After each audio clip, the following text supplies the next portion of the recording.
But have you been what was it? Call of whatever. Cthulhu. Yeah. Was inspired by an old story. Yes. H.P. Lovecraft. Lovecraft. Yes. Anything like that Well, in the new album? let's just say, let's stress one thing again. It was inspired, but you gotta remember it was an instrumental. Yeah. So But it's other like, people saw it as the instrumental translation of. Yeah, that's the way we maybe looked at it, and how people saw it was up to themselves.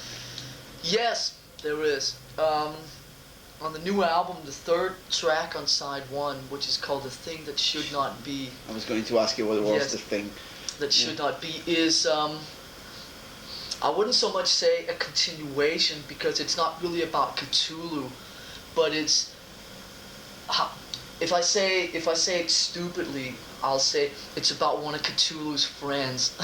It's like it's like one of Cthulhu's one of his pals. Yeah, it's one of his pals that lived 3 caves down in this underwater world type situation, and because it's inspired by that story, by that phenomenon, by that whole sort of mythological thing, and it's about the only song that we've had with lyrics over the last 2 albums that doesn't somehow directly deal with something real in this day and age, but then you can turn around and say, well, it deals with this thing's real life. So in a way, it's not people, because we've always purposely tried to avoid writing about fire-breathing dragons and stupid shit like that, But then some people, I could imagine, would say, well, what is this? Isn't this a bit like that? But then, the lyrics, if you look at the lyrics, they're more written about this thing, or how you want to classify it, as real life. So it's maybe, when we write about, Ride the Lightning, or, songs like Master of Puppets or Disposable Heroes or whatever, it's like, which is real for us. This is real for the thing, which is nameless. And so in a way, it's sort of a continuation of the Cthulhu saga, but it's not about Cthulhu. It's about one of his good friends who hangs out down a bit further. So this is not one of the songs where people are gonna kill themselves, or you don't need a lawyer. No, this song is probably fairly harmless in that sense. So you're gonna put this in the live show, and the right, okay. But what exactly? In what way they misunderstand you? What exactly what do you want to put across? Because I never interviewed Metallica before, so I'd like.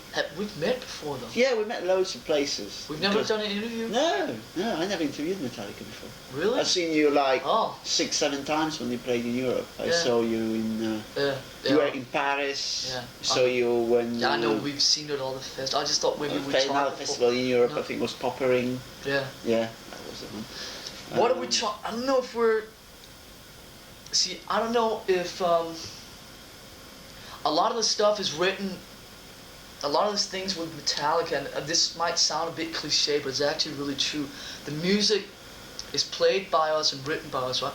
But it's also played for us and written for us, which means that when we write a song, say Ride the Lightning, it's not really, we're not trying to tell anything what they should think about capital punishment or about the electric chair. We're writing it for ourselves. It's like just being honest with ourselves, and between, say, when we're together between the band, or sometimes we talk about, say, case in point, capital punishment, electric chair, and we talk about it between us, and things come up, different viewpoints or whatever, and it's like we're almost writing it for ourselves. We're not lying to ourselves and saying, well, we really sort of have some fears and nightmares about capital punishment, Ride the Lightning, or suicide, Fade to Black, or being trapped in environments you can't get out of, trapped under ice, or nuclear war, fight fire with fire, or being, held by someone else or something else, like Master of Puppets, Disposable Heroes, Leper Messiah. These are things we talk about. We're not afraid to sort of talk about them and then write about, chasing a girl down the street. It's like we're just being honest with ourselves. And these are some of the things that fascinate us, and some of the things that we sort of feel that it's interesting to write about this instead of writing about, you know, running after girls or, you know, Satan or whatever, because, which is all part of, then again, it would clash a bit if you talk about chasing girls in the streets or yeah, well, it's just not really with the music. Yeah, You know, I mean, just I think some of the way the lyrics come across and some of the ideas that are being talked about is a little bit mysterious, and also I think it just fits in really well with the music. But it's not, again, it's not purposely, the lyrics aren't purposely written to fit in with the music. They're just written about things that are fascinating us. It's like one thing that really have fascinated, you know, me and the rest of the guys over in, like, we've talked about so much and laughed at and maybe even been a bit scared of, is like, especially in America, about how people think they're so free and people think they're so independent, and it's like, which is the whole thing of what the master of puppets thing is about. It's about, they're not. Yeah, it's about a few. It's like people being ruled by someone else. It could be other people, it could be institutions, it could be drugs, it could be alcohol, it could be religion. I mean, it's a number of things that could be run by or ruled by, only they don't really know. It's all subconsciously, which is really what the whole thing of master, you know, like with someone holding the dolls and all that, and ruining it, and sort of planning them out and telling them what to do, and now you move your arm and all. That's really that whole thing. And there's four songs on the new album that deal with that issue in 4 different ways. There's Master of Puppets, which deals with someone's life being run and ruled by drugs, only he doesn't really know it and is afraid to admit it. There's the song Disposable Heroes, which deals with a young kid's life being sort of run by his parents and by the government, and them sort of being proud of him going out to war and fighting for all this stuff he doesn't know about. He's sort of just an extension of these people's war ideas and so forth. You know, so he's a puppet in that sense. Then there's a song which people a lot of times find an interesting title. We have the title called Leper Messiah. Yes, second song of B-side. Yes, which is one thing. You know, a lot of times at home in San Francisco, when me and James have been out, you know, drinking all weekend or whatever, on Sunday night, just sort of sit on the couch, you know, real burned out from the whole weekend. On Sunday night, American television, a lot of the channels, they have what is called sort of TV religion, or sort of, the proper word is evangelism, which is they have a preacher on television preaching, you know, the word of God, you know, speaking out of the Bible, talking about Jesus and whatever, right? And then he's, it's really, really interesting. It's something that really has to be believed, seen to be believed. And then he talks about, you know, if you send me money, you can go to heaven sooner. Well, I've seen some of those so-called new prophets, or and it's all preachers on TV going. And it just basically what it does is it works on people's sort of, just people are really ignorant, and they, you know, they have this guy saying, I want your money. Well, I mean, he doesn't say it directly. He says, God needs your money to build more churches. So if you send your money to me, I will build the churches. So he goes and buys a swimming pool and a Cadillac, right? And people think that they will go to heaven sooner or have a better heaven if they send money. And just all, I mean, it's very, very, just people being very ignorant and being just very stupid, basically. And then, I mean, so a lot of these songs deal with different types of being manipulated. And these are just some of the things that interest us, so we write about them. Period. No, but we're not like, which was your initial question, how do we want people to sort of receive this? I don't really think that we want people to, it's like this is what we feel, this is what we're, I mean, you make up your own mind. It's not, we're not pointing the finger saying you have to think. It's like, we're not saying this is our statement, you should sort of agree with it. It's just, this is what we feel, and that's it. You can look at it how you want. If they really understand what you mean, they probably get even more upset. You know, if you're talking about Master of Puppets in this way. Well, yeah, but I mean, then again, they would probably have to be us to understand it from our point of view because of the way we live and the life we live and the thoughts that we have and the beliefs and so forth. You know, I mean, middle class America. Something we could talk about hours because you know I'm Danish, right? And it's like for me being sort of an outsider in sort of middle class America. You were born in Denmark? Or? Yeah, I'm Danish, still Danish citizen. Lived 17 years in Denmark and then in 1980 came to America. Yeah. So it's just a lot of, you know, stuff that, I mean, you know, you can actually talk about it for hours.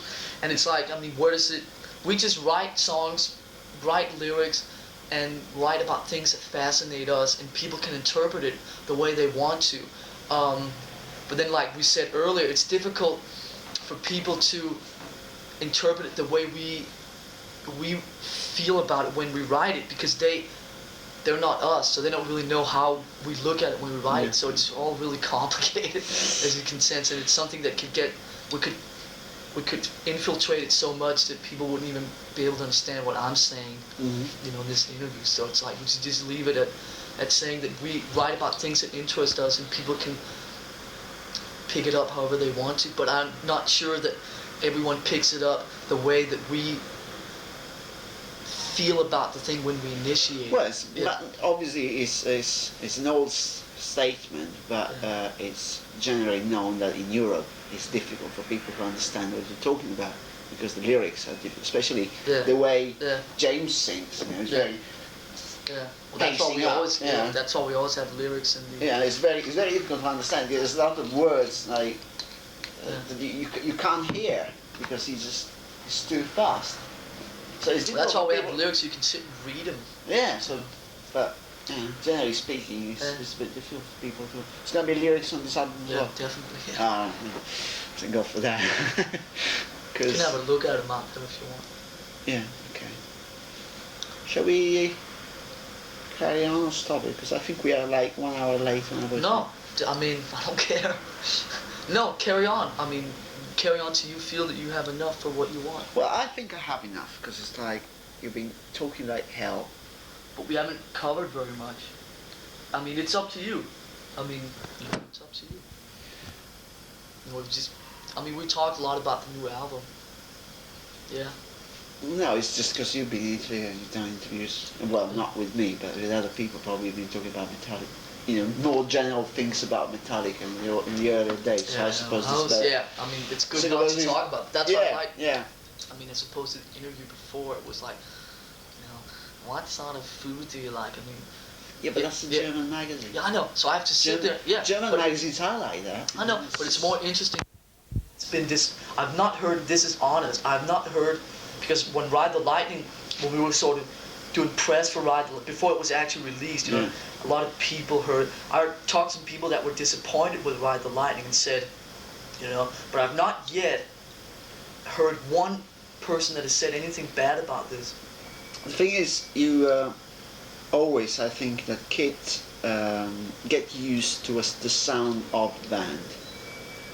Therefore, we go back to the thing you said before of that band having done 12 albums and having troubles because they've always been too narrow in there. And so when they changed their sound, because after 12 albums they're bored to death, the kids are going to go, what? Like Motorhead. Change the sound. The kids are going to go, what? What is this? For you? Right. Yeah. I know it's me, I'm supposing. But I just think that we've gone about doing that. Yeah. I think we've gone about doing but it's just a matter of getting them to understand it. Yeah. But I think it should be very difficult. Yeah, because we've just never limited ourselves to any one thing in the last 3 years. Yeah. That's why it's like wherever we go, we're not changing because we have that basis covered somewhere on what we're doing right now. Yeah. You know what I'm saying? If on the next album it's all speed, and we have that basis covered. If on the next album we do all soft blues stuff, I mean, there's shit like that on the fucking album. So it's like, I mean, you can't suddenly say that's all new because I mean, and I'm not saying, again, it's like we don't, you know, we're not so varied just so we're on the safe side, but we're so varied because we like to play these all different things and they work better for us. You know, some of the things just work better when the different moods change all the time, Yeah. and it's just more interesting. Also more interesting to write them. Yeah. It's like a challenge when we take. You know, it's like some bands. You know, they sit down there. I mean, it's so funny. I laugh every time I see an interview. Someone goes, we wrote 35 songs in 2 weeks, and then we sat down and picked out the 10 best. It's like, I mean, I can't do anything but laugh because, I mean, we have 8 songs. Right? It takes us fucking 8 months to write 8 songs, you know? It's like we're the slowest in the world, but we also come about it. You're slowest. Slowest writing. Yeah. But we also approach the whole thing. Oh, that was the clock. No, we also approach it differently. We take like 8 songs. It's like, here's our next album. These are the 8 songs, and then we like work on each of them until they're as good as they can get. Yeah. We don't, you know, like. Well, especially the way they're structured. You have it's like. I mean, it really lots of pieces put together like a collage. I mean, a puzzle or something. You know, if people, it could be really funny one day to. I mean, it could be funny to like release an album of how some of these, like release an album of me and James writing the songs in the garage at home, because like, and then you could hear that, you hear like 3 minutes of Damage Incorporated, right? Used to be in Disposable Heroes, and you know, the whole middle part of Master of Puppets used to be in another song, and you know, 3 minutes of something on the new album was left over from a song from the first album and things like that. Yeah, it's a collage. Yeah, it's like bits and pieces, you know, tied together that just work the best as we can make them work now. I went to see Exciter in the studio. I mean, they're very nice guys. But then you go to listen to the while they're mixing, right? Yeah. And you listen to just the drum. Oh, it's just a just the same for the whole thing.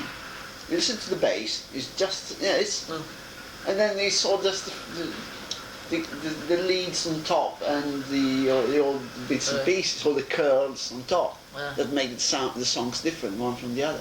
But it's so similar. I mean, I bet that people take 4 days. Those bands take 4 days to write 10 songs because they're just the same. I mean, if you've heard, there's some stuff on here.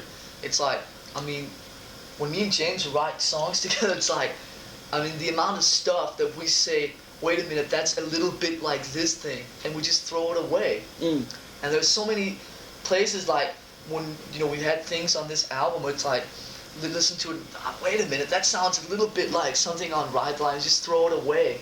You know, because like, I mean, you gotta be careful just not to repeat yourself.